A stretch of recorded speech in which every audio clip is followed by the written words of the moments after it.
شریعت کی بات نہیں، کلمہ ہمارے ملک کی بنیاد ہے، اور کلمے کا دفاع کرنے والا یہ ذکر حسین ہے۔ ہم نے مل کے اس ملک کو بنایا ہے، مل کے اس ملک کو چلا رہے ہیں، اور مل کے اس ملک کو بچائیں گے۔ آپ نے نہیں بچوں کو اپنی دینی تعلیم و دنیاوی تعلیم میں پڑھایا؟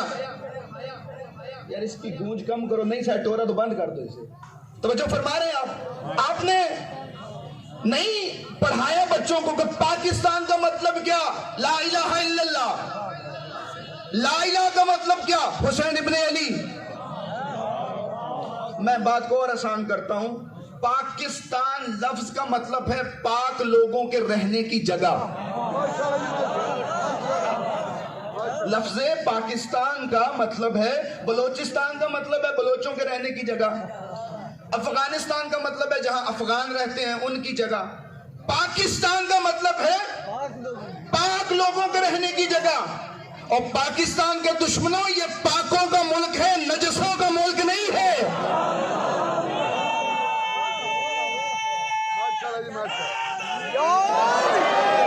یہ شیعہ سنی پاک لوگوں کا ملک ہے، پاکستان پاک لوگوں کے رہنے کی جگہ۔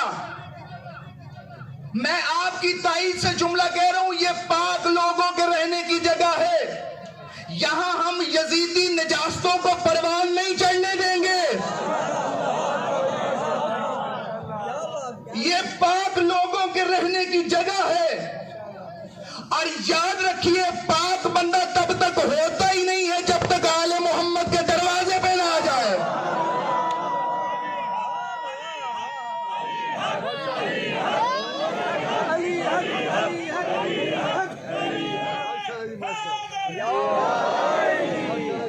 توجہ فرمائی دوستوں، بندہ پاک ہوتا ہی تب ہے جب در اہل بیت میں آ جائے۔ کوئی جھگڑا نہیں ہے ہمارا آل محمد کے اوپر، شیعہ بھی آل محمد کو مانتے ہیں، سنی بھی آل محمد کو مانتے ہیں، اس ملک کا اہل حدیث بھی آل محمد کو مانتا ہے، دیوبندی بھی آل محمد کو مانتے ہیں۔ ماننے کا انداز الگ ہو سکتا ہے۔ آپ کی تائید چاہیے مجھے، کیونکہ یہ مختلف جگہوں سے آیا ہوا نمائندہ مجمع ہے، اور پڑھے لکھے سمجھدار اور باشعور لوگ میرے سامنے ہیں۔ مجھے آپ کا بیٹا اور مہمان ہونے کی حیثیت سے آپ کی بھرپور تائید چاہیے، نمائندہ مجمع ہے، اور آپ کی تائید پورے ضلع اور تحصیل کی تائید ہے۔ پاک بندہ کب ہوتا ہے؟ جب آل محمد کے در پہ آ جائے۔ کوئی ہمارا جھگڑا نہیں ہے آل رسول پہ، ہر بندہ مانتا ہے آل رسول کو، شرط یہ کہ ہو بندہ۔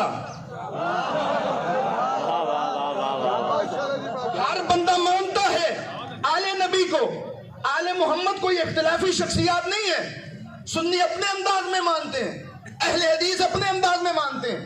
جنہیں میری بات پہ یقین نہیں ہے وہ ذرا تائید کرنا اگلے سال آپ کے علموں پہ، آپ کے تعزیے پہ، آپ کے جھولے پہ سنی شیعوں سے زیادہ سنیوں کا رش ہوتا ہے۔ بھائی ٹھیک ہے، کچھ لوگ آپ کے ساتھ حلقہ ماتم میں کھڑے نہیں ہوتے تو کیا وہ آل نبی کو نہیں مانتے؟ ان کا اپنا انداز ہے، آپ کا اپنا انداز ہے، انداز میں فرق ہو سکتا ہے۔ مانتا سنی بھی ہے، مانتا شیعہ بھی ہے، مانتا اہل حدیث بھی ہے۔ آل محمد کو ہم نے کسی کی مخالفت میں نہیں مانا۔ جملہ اگلا ہے جو مجھے ادا کرنا، ہم نے آل محمد کو کسی کے مقابلے میں نہیں مانا۔ ارے ہم ان کے مقابلے کا کسی کو سمجھے تو بات کریں۔ ہم اللہ وحدہ لا شریک کی لا شریک مخلوق کو آل محمد کہتے ہیں۔ ہم اس بے مثل و بے مثال خالق کی بے مثال مخلوق کو آل محمد کہتے ہیں۔ ہم کہتے ہیں خالق ہونے میں اس جیسا کوئی نہیں، مخلوق ہونے میں ان جیسا کوئی نہیں۔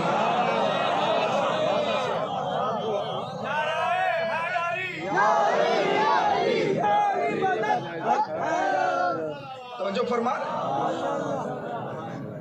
مسجود ہونے میں اس جیسا کوئی نہیں، ساجد ہونے میں ان جیسا کوئی نہیں۔ معبود ہونے میں اس جیسا کوئی نہیں، عابد ہونے میں ان جیسا کوئی نہیں. ہم آل محمد کو کسی کی مخالفت میں نہیں مانتے، کسی کے مقابلے میں نہیں مانتے. جملہ پھر سنیے، ہم آل نبی کو کسی کے مقابلے میں نہیں مانتے. یہ سچ ہے کہ ہم آل نبی کو کسی کے مقابلے میں نہیں مانتے، اور جو ان کے مقابلے میں آ جائے ہم اسے بھی نہیں مانتے.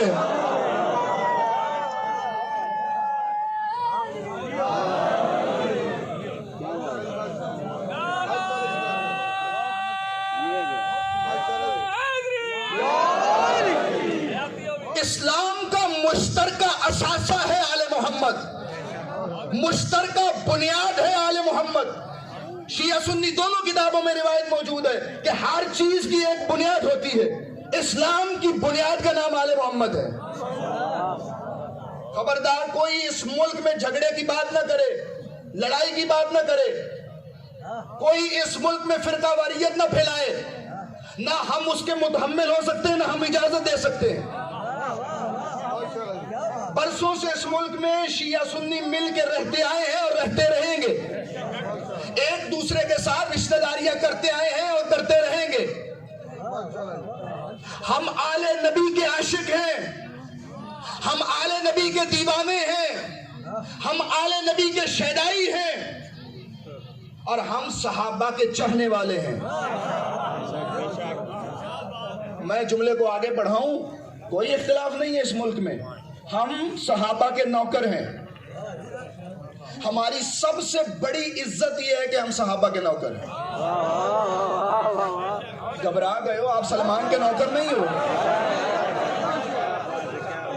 گھبرا گئے ہو؟ سلمان کے نوکر نہیں ہو، ابو ذر کے نوکر نہیں ہو، مقداد کے نوکر نہیں ہو، عمار کے نوکر نہیں ہو.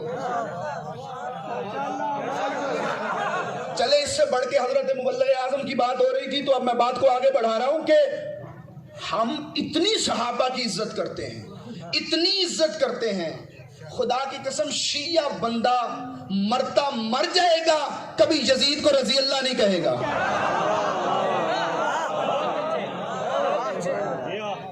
ہمیں پتا ہے یہ لقب صحابہ کرام کا ہے، ہم یزید جیسے نجس کو کیوں یہ لقب دیں؟ لعین اعظم بھڑکنا اتنا کہ بانٹ لیتے ہیں بخت اپنا. لعین اعظم بھڑکنا اتنا کہ بانٹ لیتے ہیں بخت اپنا. بنی امیہ کی نسل تیری، بس ایک شاہ مشرقین میرا. خدا کی لعنت تیرا مقدر، خدا کی رحمت میرا نصیبہ. مجھے تو منظور ہے یہ سودا، یزید تیرا حسین میرا. ہم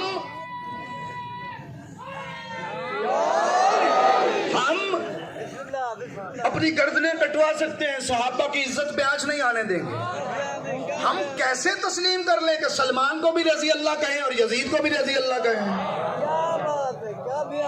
ابو ذر کو بھی آپ رضی اللہ کہیں، یزید. ہم یہ ٹائٹل صحابہ کے علاوہ کسی کو نہیں دیتے. اس سے بڑھ کے عزت کیا کریں؟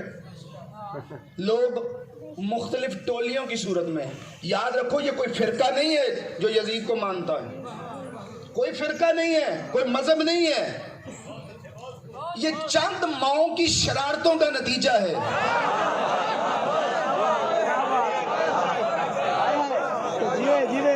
تو جو فرمایا اس سے زیادہ باریک جملہ میرے پاس نہیں ہو سکتا. تو فرقہ نہیں، اس کو فرقہ مت سمجھو. پاکستان کے شیعہ بھی یزید پہ لعنت کرتے ہیں، سنی بھی یزید پہ لعنت کرتے ہیں، اہل حدیث بھی یزید کے لعنت کرتے ہیں.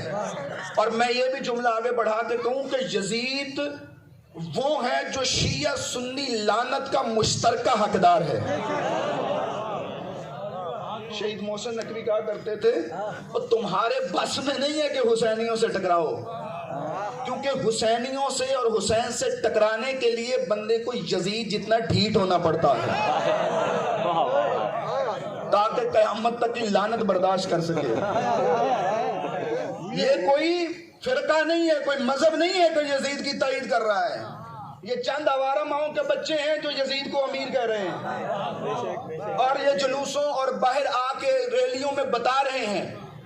ریلی نکالی اور اعلان کرتے رہے ہم یہ کر دیں گے وہ کر دیں گے. کوئی شیعہ جذباتی نہیں ہوا. ہم نے 4 بندے اکٹھے کر کے ریلی نکال لی، امیر یزید کے نعرے لگا دیے. او بھائی جو بندے تم نے پاکستان سے اکٹھے کیے ہیں اتنا مجمع تو ہمارا ایک ذاکر کھینچ لیتا ہے. توجہ فرما رہے ہیں. ڈرو اس وقت سے کہ جب ہم ریلیاں نکالنے پہ آ جائیں.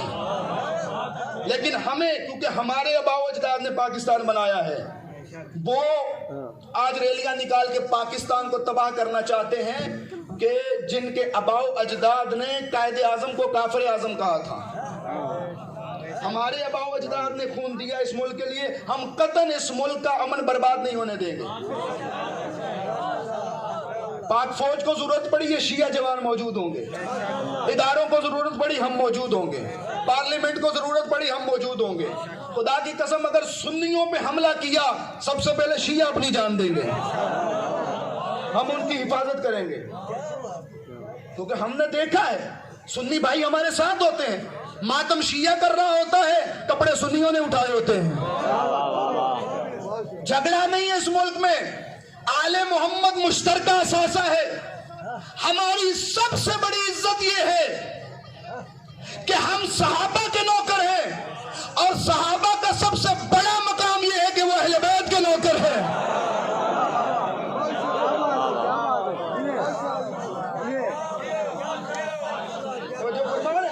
یہ جھگڑا ہے ہی نہیں. صحابہ کرام رضی اللہ تعالی عنہم, اہل بیت علیہ السلام, جھگڑا نہیں ہے.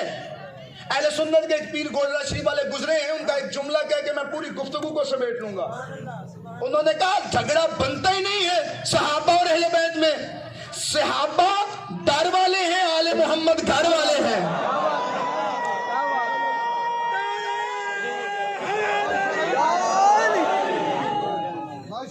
توجہ فرما رہے ہیں. صحابہ, اگلے جملوں پہ مجھے بھرپور تائید چاہیے, میں جملہ کھولوں گا نہیں اور پنہا رہنے دوں گا اس حقیقت کو. جھگڑا نہیں بنتا, صحابہ اور اہل بیت کا تقابل ہی نہیں بنتا.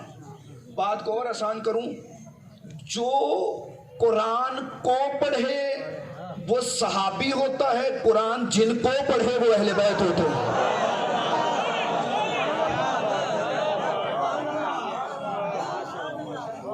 خدا کی قسم جو آیتوں کو دیکھ کے عمل کرے. ہم کل بھی صحابہ کے نوکر تھے, ہم آج بھی ہیں. ہماری جانیں قربان ہو جائیں صحابہ کرام کے ناموس پہ, لیکن ہمارا معیار اہل بیت ہے. ہم کہتے ہیں کہ جو ان کے دروازے پہ جھک گیا وہ ہمارا سردار ہے. اپنے ایک بزرگ عالم کا جملہ آپ کے سامنے رکھنا چاہتا ہوں. انہوں نے کہا شیعہ اتنی ایماندار قوم ہے, اتنی نیک سیرت قوم ہے کہ جو اہل بیت کے دروازے پہ جھک گیا ہم خود کو ان کے جوتوں کے برابر بھی نہیں سمجھتے. جو اہل بیت کے دروازے پہ جھک گیا, جو ان کا نوکر ہے, ہم خود کو اس کے جوتوں کے برابر نہیں سمجھتے, اور جو ان کا دشمن ہے اس کو اپنے جوتوں کے برابر بھی نہیں سمجھتے.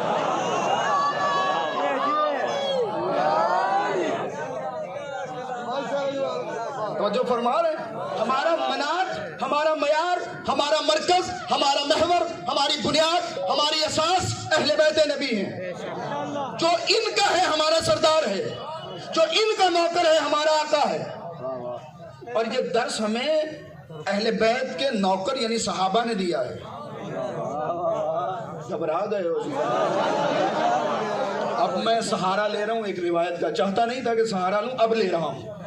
میں نے الہ آباد میں پڑھتے ہوئے جملہ ایک دفعہ دہرایا اور آج آپ کی تائید سے پھر دہرا رہا ہوں کہ عبداللہ بیٹا ہے امام احمد بن حنبل کا, نٹارا کر کے رکھ دیا بات کا انہوں نے.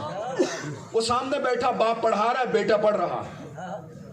اس نے کہا کہ بیٹا یاد رکھ, دنیا میں اگر کوئی نجات کی کشتی ہے تو وہ آل محمد ہے. اہل سنت کے بہت بڑے امام ہیں امام احمد بن حنبل, 4 ائمہ میں سے ایک نام ہے ان کا, بہت بڑا نام ہے. اور بیٹے کو پڑھا رہے ہیں عبداللہ کو مسند امام احمد بن حنبل, انہی سے نقل شدہ, اور میں پڑھ رہا ہوں مناقب امام احمد سے. تو بیٹے کو کہنے لگا بیٹا یاد رکھ, دنیا میں اگر کوئی نجات کی کشتی ہے تو وہ آل محمد ہے. بیٹا نے کہا کہ باپ میرا وجد میں ہے, کیوں نہ کچھ اور ان سے پوچھوں. بیٹے نے کہا بابا ما تقول فی التفضیل، صحابہ کی فضیلت کے بارے آپ کا کیا عقیدہ ہے؟ پوچھنے والا بھی سنی، بولنے والا بھی سنی۔ انہوں نے کہا بیٹا جہاں تک صحابہ کرام کی فضیلت کا تعلق ہے تو پہلے نمبر پہ فلاں صاحب، دوسرے نمبر پہ فلاں صاحب، تیسرے نمبر پہ فلاں صاحب۔ جب 3 نام لے لیے تو بیٹا رنگ متغیر ہوا، بابا 3 نام لے لیے، این علی ابن ابی طالب، علی کا نمبر کون سا ہے؟ مسکرا کے بیٹے کی طرف دیکھنے لگے، بیٹا اپنے سوال پہ غور کر، تو نے مجھ سے اصحاب محمد کا پوچھا تھا، آل محمد کا نہیں پوچھا۔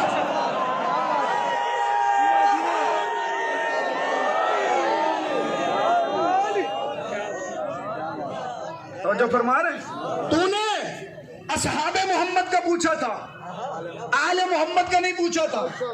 آل محمد علی من آل محمد لا یقاس بہ احد، علی آل محمد میں سے ہے اور آل محمد کی برابری کا تصور میں بھی حرام ہے۔ آل محمد کی برابری کا تصور میں بھی حرام ہے، ان کا مقابلہ نہیں ہو سکتا۔ عبداللہ ابن عباس سے کسی نے پوچھا تھا بتا صحابہ میں اور علی میں فرق کیا ہے؟ علامہ اجالی نے بھی اسے لکھا اپنے انداز میں، صحابہ میں، گھبرائے تو نہیں بیٹھے میرے لوگ؟ دیکھیں میں اپنی مجالس میں کہا کرتا ہوں، یہ جلوس ہے اور یہ تائید ہو رہی ہے مجمع کی، میں مجالس میں کہا کرتا ہوں ایک ہوتا ہے زبردست خطیب اور ایک ہوتا ہے زبردستی خطیب۔ مجھے تب تک پڑھنا ہے جب تک آپ سنیں گے۔ اب بتا علی میں اور باقی صحابہ میں فرق کیا ہے؟ ابن عباس نے ایک جملہ کہا اور خدا کی قسم میں کہتا ہوں سمندر کو کوزے میں بند کر دیا۔ کہنے لگے زیادہ تو میں نہیں جانتا، ایک فرق میں بتاتا ہوں۔ کون سا؟ کہ صحابہ روز علی سے پوچھتے تھے، علی نے کبھی کسی سے نہیں پوچھا۔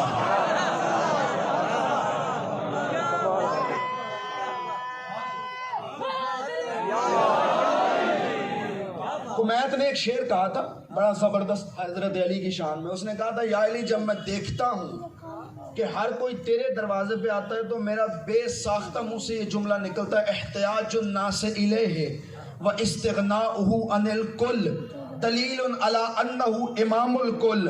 یا علی ہر کسی کا ٹھوکریں کھا کے تیرے دروازے پہ آنا اور تیرا سوائے خدا کے کسی کے دروازے پہ نہ جانا تیرے امام کل ہونے کی دلیل ہے۔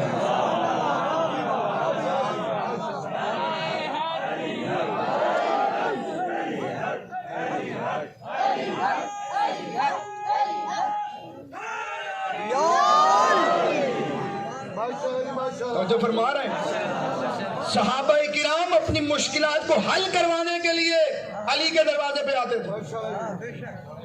آپ نے حضرت عمر کا یہ کتابوں میں جملہ نہیں پڑھا؟ انہوں نے فرمایا کہ اعوذ باللہ من معضلۃ لیس لہا ابو الحسن، میں اللہ کی پناہ مانگتا ہوں ایسی مشکل سے کہ جب مشکل آ جائے اور مشکل کشا موجود نہ ہو۔ جب بعض بندے جذباتی ہوتے ہیں ان کے لیے، اب میں یہ واقعہ ایجنڈے میں نہیں تھا اب پڑھ رہا ہوں کہ ایک دفعہ یہ خلیفہ دوم عامۃ المسلمین کے خلیفہ دوم وہ مسجد میں بیٹھے، حضرت علی بھی بیٹھے، تو کہنے لگے یا علی کبھی آپ ہوتے ہیں ہم نہیں ہوتے، کبھی ہم ہوتے ہیں آپ نہیں ہوتے، میں کچھ پوچھنا چاہتا ہوں۔ حیدر کرار نے فرمایا پوچھ۔ انہوں نے کہا یہ بتاؤ بندہ کسی سے محبت کرتا ہے کسی سے نفرت کرتا ہے؟ محبت کرتا ہے اسے فائدہ کوئی نہیں ہوتا۔ میں پوری قوم کا بہت بڑا مسئلہ حل کرنے جا رہا ہوں جو مجھے تائید کے ساتھ آپ کی آواز چاہیے کہ بندہ کسی سے محبت کرتا ہے اسے فائدہ کوئی نہیں ہوتا، کسی کی نفرت کرتا ہے اسے نقصان نہیں ہوتا۔ آپ بتائیے بندہ محبت کیوں کرتا ہے، نفرت کیوں کرتا ہے؟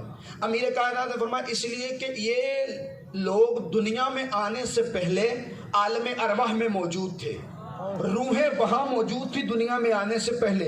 یہ روحیں ایک دوسرے کو آزماتی تھی، جو وہاں محبت کرتے تھے وہ یہاں محبت کرتے ہیں، جو وہاں نفرت کرتے تھے وہ یہاں کرتے ہیں۔ میں آپ کی تائید سے جملہ پڑھا رہا ہوں، جو وہاں محبت کرتے تھے وہ یہاں محبت کرتے ہیں، جو وہاں نفرت کرتے تھے وہ یہاں نفرت کرتے ہیں۔ کہنا یہ چاہتا ہوں جو وہاں حسینی تھے وہ یہاں حسینی ہے، جو وہاں یزیدی تھے۔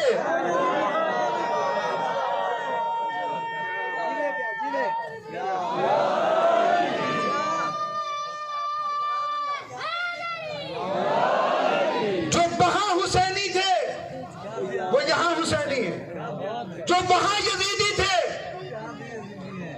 اگر پورا مجمع جاگ رہے تو ایک جملہ اور کہوں، فیصلے تو وہاں ہو چکے تھے، ہم نے کس کو ماننا ہے۔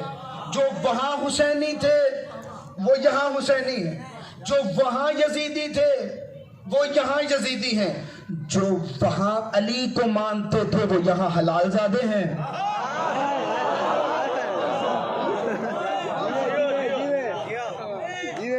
اور جو وہاں میں بڑا پڑا کرتا تھا یار حرام زادے کا اپنا کیا قصور ہے، جب میں نے یہ روایت پڑھی تو مجھے سمجھ میں آیا جس نے وہاں نہیں مانا اللہ نے یہاں پہ حرام کی جھولی میں رکھا۔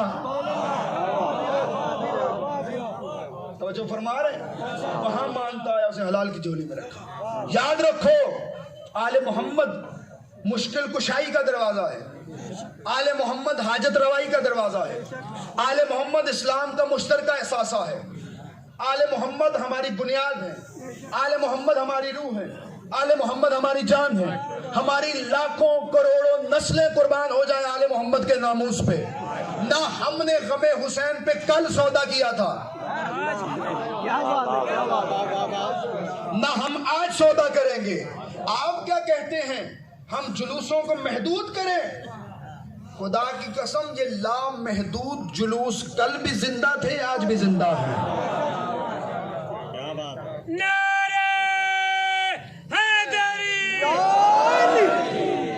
ہم سے عزاداری چھیننے کا مطلب یہ ہے کہ ہم سے تم سانسیں چھین لو۔ ہم سے عزاداری چھیننے کا مطلب یہ ہے کہ ہم سے جینے کا حق چھین لو۔ ہم رہ ہی نہیں سکتے عزاداری کے بغیر۔ ہمیں جس چیز نے زندہ رکھا ہے وہ آقا حسین کی عزاداری ہے۔ ہم نے عزاداری کو زندہ نہیں رکھا، عزاداری نے ہمیں زندہ رکھا ہے۔ دیکھیں ہم رو کے بتاتے ہیں کہ ہم زندہ ہیں، جیسے بچہ دنیا میں آگے رو کے بتاتا ہے نا کہ میں زندہ ہوں، ویسے ہم بھی رو کے بتاتے ہیں کہ ہم زندہ ہیں۔ میں کہا کرتا ہوں بندہ اپنے لیے روئے تو جسم زندہ ہے، حسین کے لیے روئے تو روح زندہ ہے۔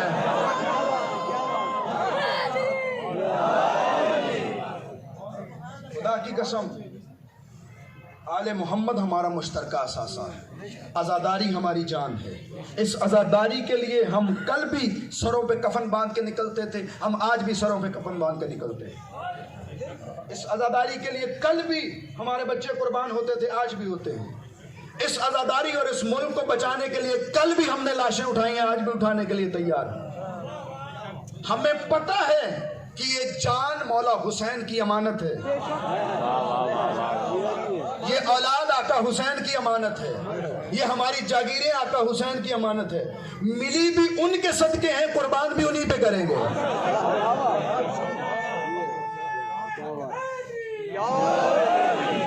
ولایت اہل بیت، محبت اہل بیت، عشق اہل بیت، اسی کے صدقے تو سب کچھ ملا ہے۔ ہم کیسے چھوڑ دیں اس قیمتی اثاثے کو؟ ہم جان دے سکتے ہیں۔ میں کہا کرتا ہوں کہ ہمارا اور عشق آل نبی کا آپس میں وہی تعلق ہے جو پھول اور خوشبو کا ہوتا ہے۔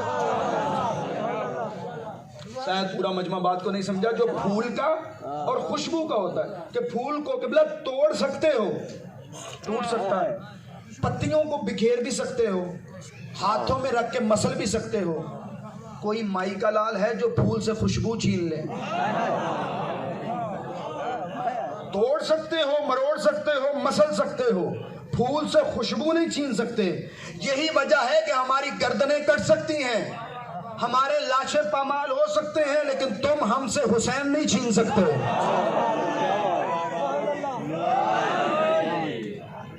ہم ہتھیلی پہ جان رکھ کے حسین حسین کریں گے، ہم نہیں ہوں گے تب بھی عزاداری ہوگی۔ ہمارے لہو کا آخری قطرہ بھی حسین حسین بولے گا، ہماری آخری سانس بھی حسین حسین بولے گی۔ ہمیں زندگی آل محمد کے صدقے میں ملی، ہمیں رزق آل نبی کے صدقے میں ملتا ہے، ہمیں جان آل نبی کے صدقے میں ملی، یہ کائنات آل نبی کے صدقے میں باقی ہے، تمہاری سانسیں آل نبی کا صدقہ ہے۔ گھبرا گئے ہو بھائی؟ دیکھیں میرے نہیں جملے پیغمبر نے فرمایا، یاد رکھو، بنا انزل اللہ الرزق و باقی الخلق، تم جو رزق کھاتے ہو ہمارا صدقہ کھاتے ہو۔ اب عام میرے جیسا کم پڑھا لکھا بندہ، اس سے پوچھو کہ رزق کیا ہے تو وہ کہے گا گندم جو چاول چنا رزق ہے، یہی ہے نا۔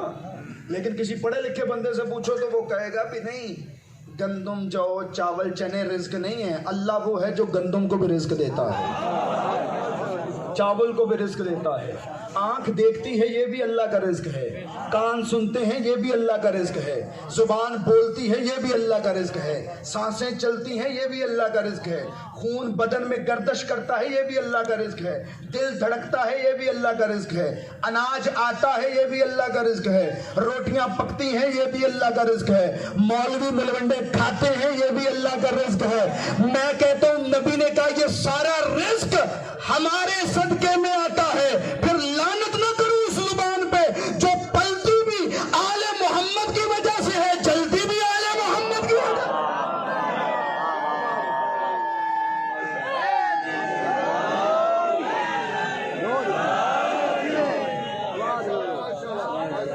جان دے دی ہوئی اسی کی تھی، حق تو یہ ہے کہ حق ادا نہ ہو سکا۔ خدا کی قسم ہمیں تو انتظار ہے اس گھڑی کا کہ جب ہم غم حسین پہ قربان ہو جائیں۔ لوگ موت سے بھاگتے ہیں، علی والوں سے موت بھاگتی ہے۔ یہ قانون امیر المومنین نے دیا کہ علی کو کوئی پرواہ نہیں، موت علی پہ آ پڑے یا علی موت پہ جا پڑے۔ آج علی کے چاہنے والوں کو کوئی پرواہ نہیں کہ موت ہم پہ آ پڑے یا ہم موت پہ جا پڑے۔ بھلا اس سے اچھی موت، یار مرنا تو ایک دن ہے ہی۔ ہمارے بزرگ عالم دین قائد ملت فرماتے ہیں کہ مرنا تو ایک دن ہے ہی، بستر پہ ایڑیاں رگڑ کے مرنے سے بہتر نہیں بندہ غم حسین میں مر جائے۔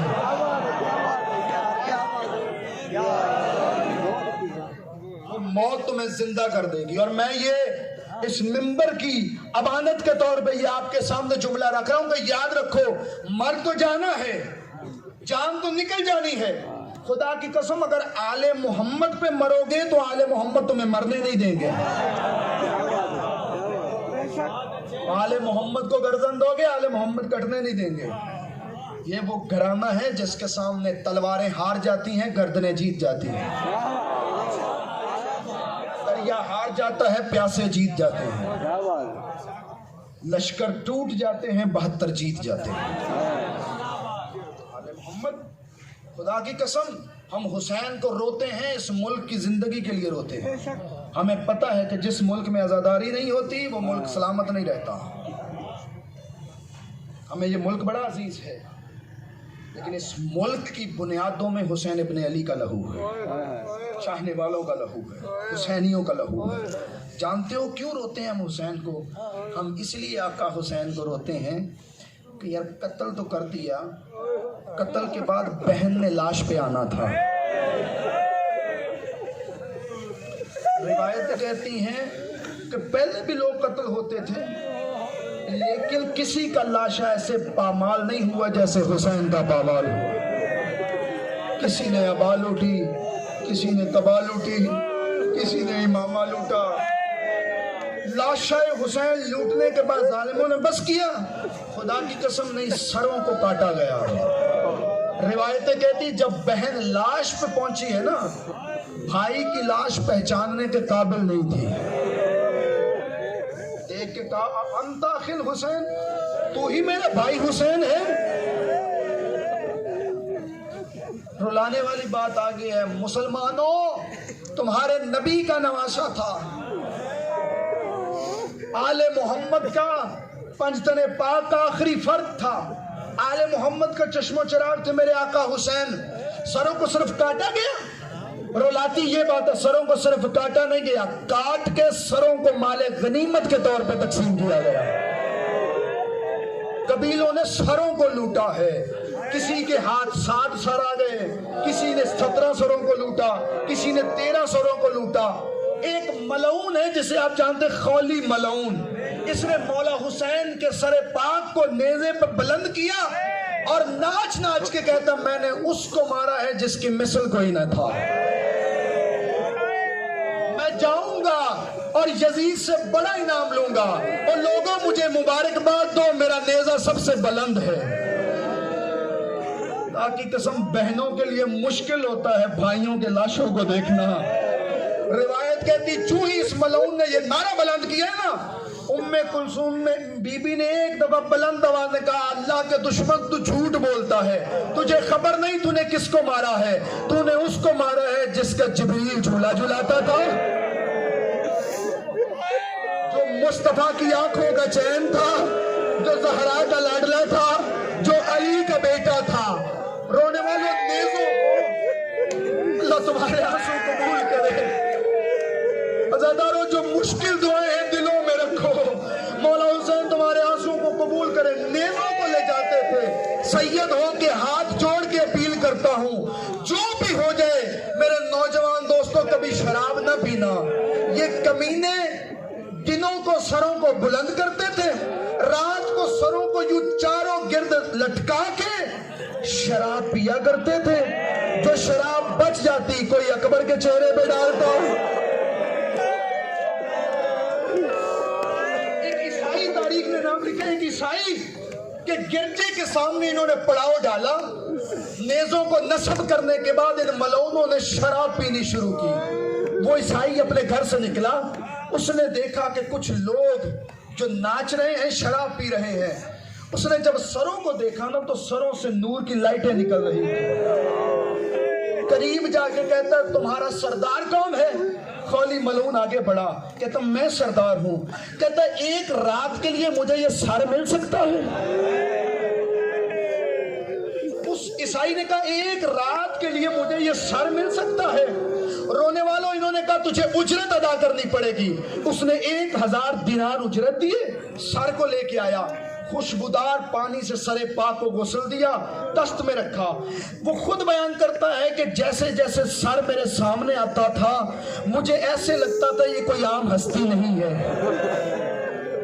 کہتا بے ساختہ میری آنکھوں سے آنسو جاری، میں بڑا آنسوؤں کو روکتا تھا، لیکن جو ہی میں نے سر کی آنکھوں کی طرف دیکھا مجھے محسوس ہوتا تھا اس کا سر کٹا نہیں ہے، یہ اب بھی زندہ ہے۔